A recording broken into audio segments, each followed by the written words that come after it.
All right, it's time to get started. Hi, everyone. Welcome to today's webinar. This is our fifth and final session of our work from home webinar series. Some of you on the line have been with us since webinar number 1. Some of you are new here. So thanks again for coming and attending our last session. Today we'll be covering demand forecasting and replenishment in the context of disruption. As I mentioned, this is our last session of our 5-part webinar series we've been hosting over the past few weeks. They've been aimed at educating retailers about the current and future state of merchandising to help you navigate current challenges while planning ahead for the future. If you missed the other sessions, we've recorded them. They're accessible on the MI9 Retail website on our resources page, and this one will be posted later this afternoon. Hello, everybody.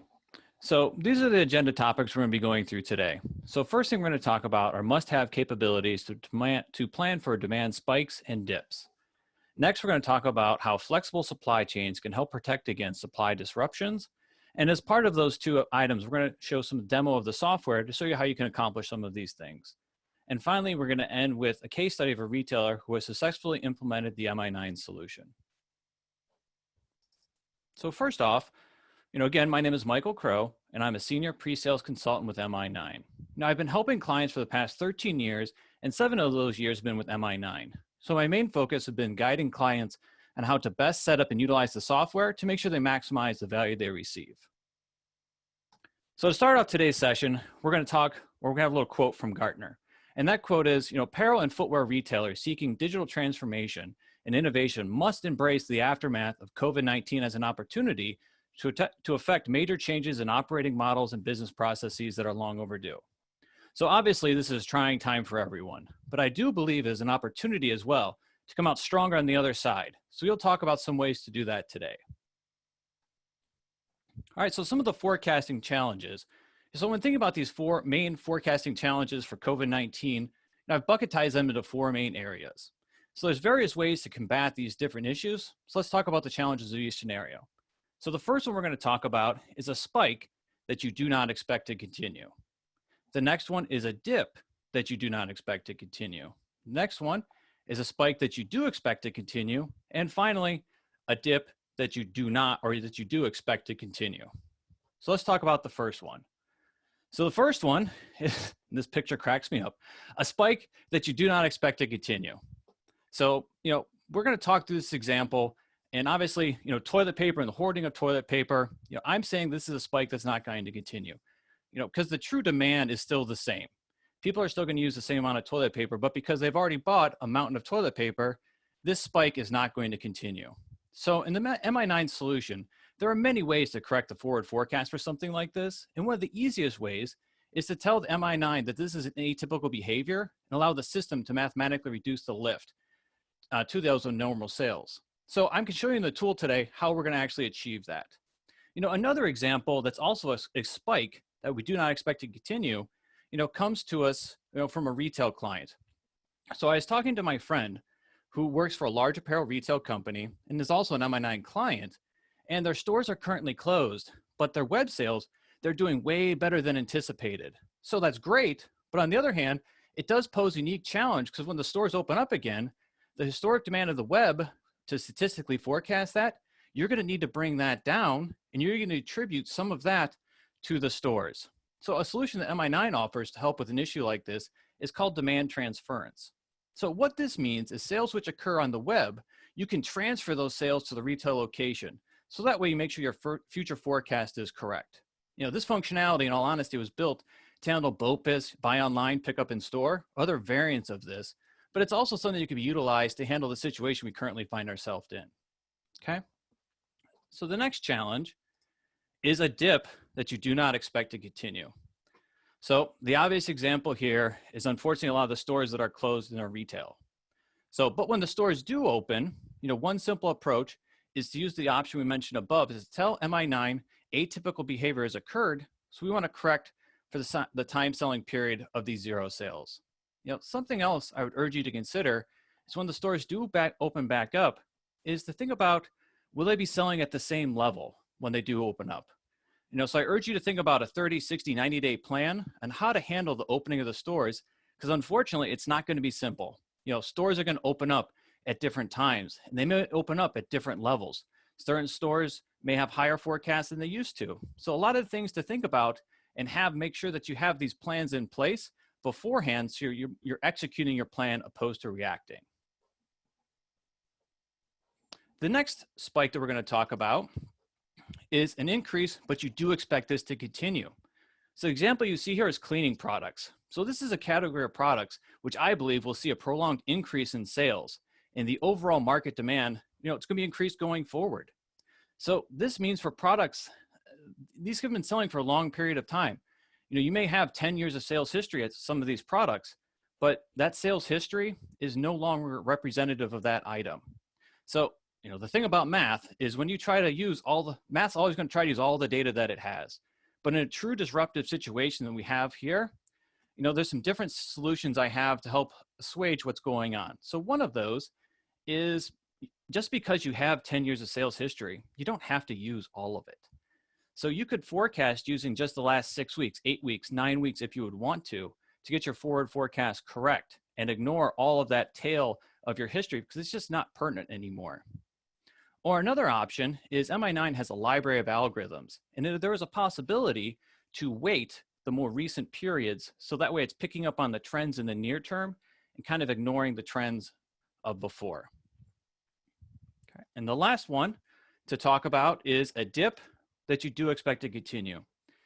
So from what I've been reading, some of the products that we've been looking at, especially our high ticket items, some luxury items, cars, things like that, they'll come back eventually, but there's going to be a dip for a while. So the first basic question, if you do have products that are dipping and you do expect it to continue, the basic question is, do you still want to have this in your assortment? If the answer is no, I would work on a plan to phase these items out of your assortment, because they used to be good, but maybe they're not good anymore. Or if it's the case that it's going to sell less, but it's still going to be a pretty good seller, or frankly, I just have too much inventory to get out of anytime soon, you can use some of those options we outlined above to help lower your forward forecast, using less of your demand history, using algorithms that use a more finite time period to help make sure that your forecast is representative of what your true sales are going to be. So again, I urge you to think about, coming up with your 30, 60, 90-day plan on how you can go about, attacking these different challenges to your forecasts. Okay, so what you're seeing now is the MI9 solution. So just real quick, just to level set what you're seeing is this is an aggregation of products. So we're looking at skirts for our outlet channel. So in the MI9 solution, you can forecast at many different levels, and I've chose to forecast at approximately a class, channel level. And obviously this would split down to your SKUs by store. And what you're seeing in the green bars are your historic sales. And what I'm showing you here is your current forecast if I would include all of these zeros. So you can see that we are out of stock. We've had no sales basically for this time period from here to here. But how do I set it up in the solution so I could say, I wasn't open. This is an abnormality. So I want to correct for that. So this is what in our system we call causals or events. And I can show you this now. I can then flag it in the system to say that, hey, this time period, this is an abnormality. Please correct for this in the math. And what the system will do is will then correct the forecast. So what you're seeing with that red line with the dots, that would be your corrected forecast. And I would argue that that would be a much better forecast, much more in line with where you were at before, not considering this whole out of stock period. And the same technique, it would work as well in a case where we have a spike. So this would be the spike, our toilet paper example, where we've seen a large increase in sales. And this is our forecast again, the black line of sales before we apply any corrective actions. But if I go in here and I apply that spike, I tell the system that, hey, this is an abnormal sales. It would then bring your forecast down and be more in line. Now, again, this is something that's easy to do. We could work with you on how this would be set up in the system, but this is a quick and easy way to make your forecast be correct into the future without being arduous for the team to get them set up. Okay, so again, the main supply challenges we're going to talk about today is stock you own is located in the wrong warehouses or stores. And I'll actually show you some of this of how the solution correct for this in the software.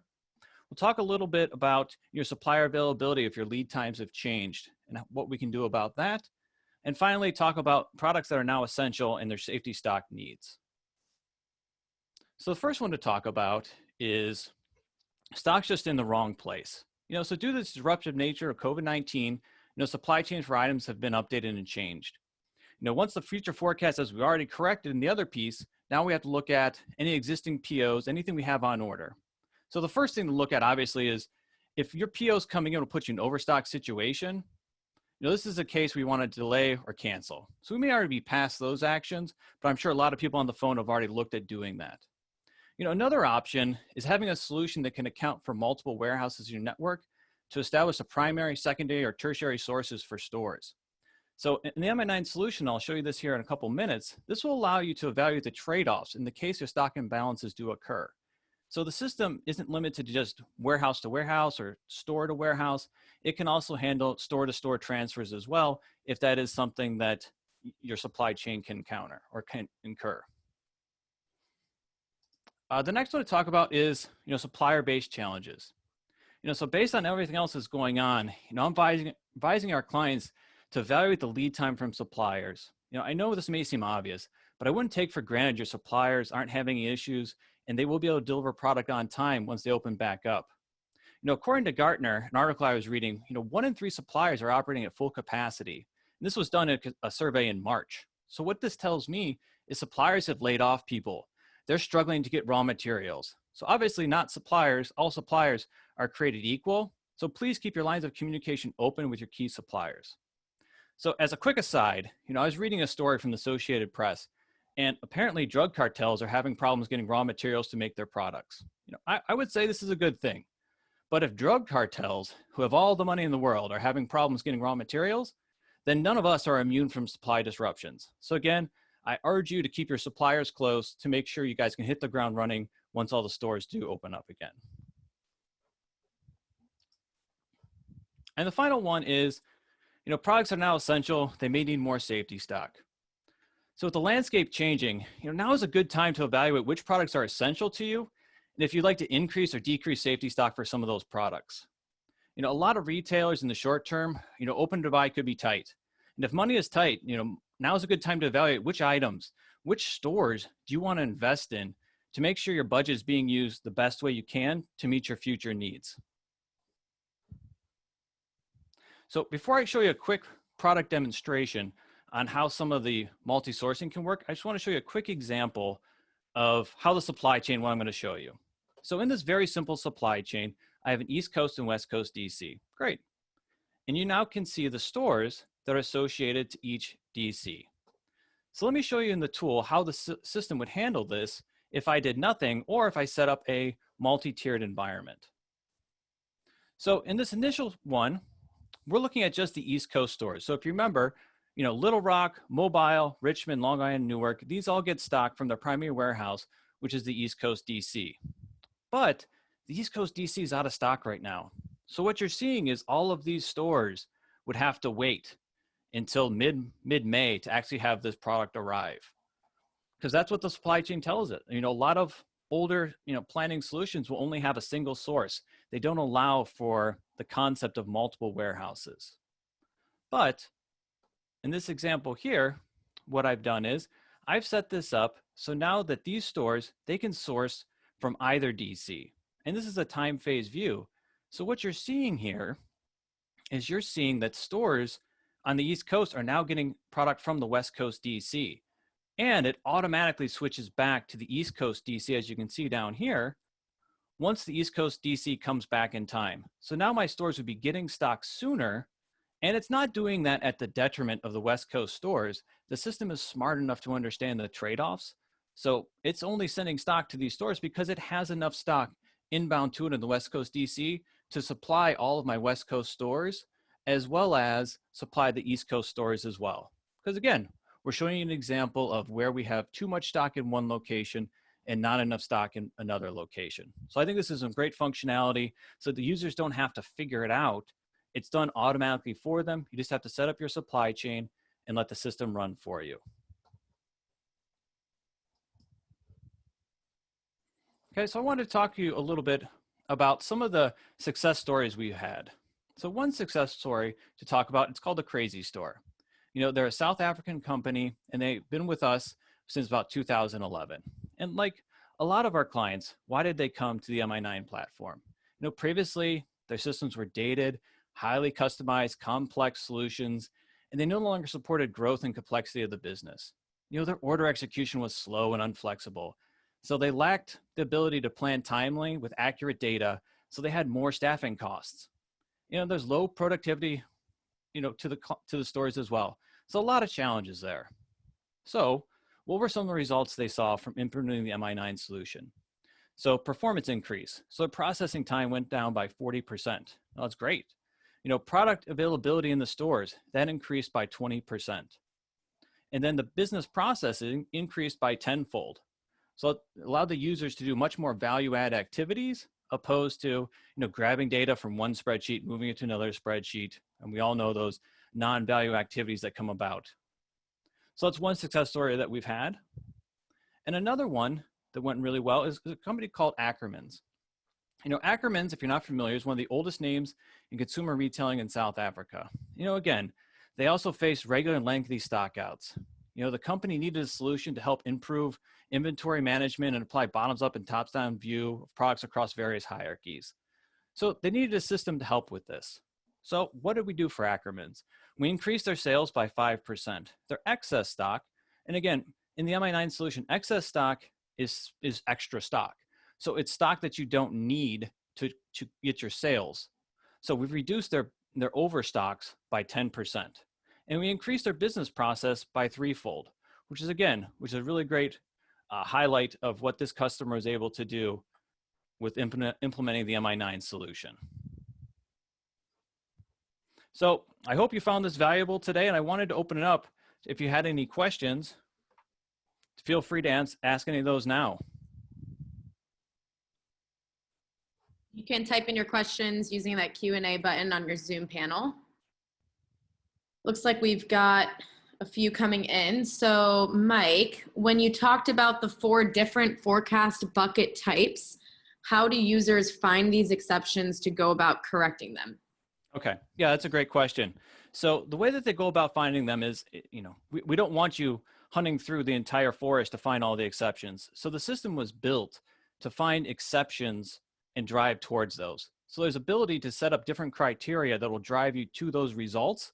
And you can quickly and easily dive right into those. You can use dashboards, you can filter to those, so you can quickly and easily get to those results. And then once you do have that result set, you can go in and apply those actions.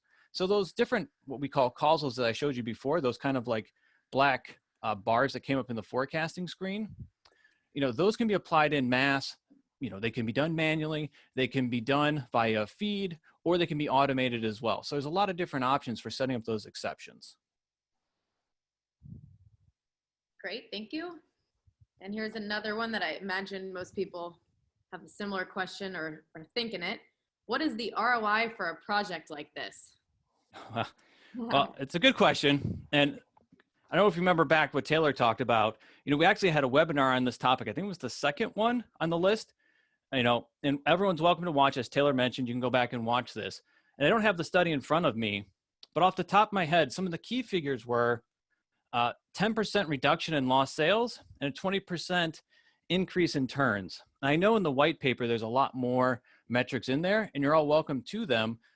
It's a great study that's put out there. It's free to anyone who's interested about the MI9 solution. So yeah, that's some information in the ROI. Okay, so we got one question about demand transference with online and offline. So the way that demand transference works is obviously we would hold the sales of where it originally came in. And then it's going in and it's something we'd configure with you to understand a percentage of how much do we want to transfer down. So it can be in a couple different ways. That could be done based on your forecasts to come up with those factor splits. It could be done based off historic sales, or if you had some other formula or some kind of ratio to bring that down, that's how those would be split out. And again, then when the forward forecast ran, it would then take the portion of the sales that occurred online, and it would then, let's say that it was a 70-30 split. It would keep 70% of those sales to forecast your forward forecast for online, and it would move that 30% to the stores. So it's just moving that demand along around, so that way you get a better forecast and a cleaner forecast going forward. So that wraps up today's presentation and our work from home webinar series. So thank you again for taking the time out of your busy days to attend this session and the others. If you haven't watched them, go ahead and check them out when you have some free time. And we will be publishing this recording on our website tomorrow on the resources page, and you'll also receive it in your inbox, so you can feel free to share it with colleagues or refer back to the presentation that we shared today. Thanks, Mike. Thank you all, and I hope you have a great rest of your day. Yep. Thank you, everybody.